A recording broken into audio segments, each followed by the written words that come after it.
ગુજરાતમાં ચાંદીપુરા વાયરસને લઈને આરોગ્ય વિભાગ એલર્ટ મોડમાં છે।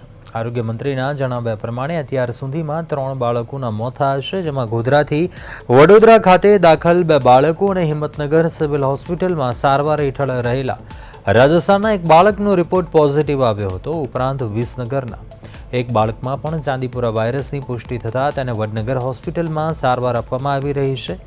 વર્ષ 2024માં અસરગ્રસ્ત રહેલા તમામ 61 વિસ્તારો સહિત શંકાસ્પદ સ્થળો પર સર્વે અને દવાનો છંટકાવ શરૂ કરાયો છે। સેન્ડ ફ્લાય નામની માખી આ વાયરસની વાહક હોવાનું સામે આવ્યું છે। વાયરસ માટે કોઈ ચોક્કસ રસી કે દવા ઉપલબ્ધ નથી, જેથી લક્ષણોને આધારે સારવાર આપવામાં આવે છે। આરોગ્ય વિભાગે લોકોને અફવાઓથી દૂર રહીને તાવ કે અન્ય લક્ષણો જણાય તો તરત જ નજીકના સરકારી આરોગ્ય કેન્દ્રનો સંપર્ક કરવાની પણ અપીલ કરી છે।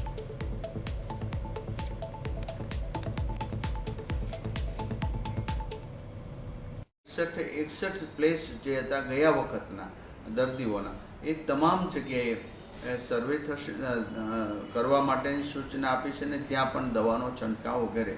સેન્ટ ફ્લાય નામની આ જે માખી છે એ જે દર્દીઓ જ્યાંથી ગોધરાથી વગેરે ત્યાંથી દર્દીઓ મળ્યા હતા ત્યાં માખી પણ મળી હતી અને આ માખી એ ચાંદીપુરા વાયરસના વાહક જ હતી। તો હાલ પૂરતા અત્યારે એક બાળકને વડનગર હોસ્પિટલમાં દાખલ કર્યો છે, જેનું પોઝિટિવ છે। અન્ય કોઈ શંકાસ્પદ હોય તો એનું દરેક જગ્યાએ સ્ક્રીનિંગ કરવું। પ્રાઇવેટ હોસ્પિટલમાં પણ દાખલ થાય તો સરકાર સાથે સંકલન કરવા માટેના ચાઇલ્ડ સ્પેશિયાલિસ્ટ ડૉક્ટરોને પણ આજે સૂચના અમારા અધિકારી દ્વારા આપવા માટે મેં કહ્યું છે। આ ચાંદીપુરા વાયરસની કોઈ સ્પેશિયલ એવી દવા કે રસી નથી, પણ જે સિમ્ટમ્સ આવે એ પ્રમાણે એમને મેડિસિન અને દવાઓ ઇન્જેક્શનો આપતા ડૉક્ટરો આપતા હોય છે।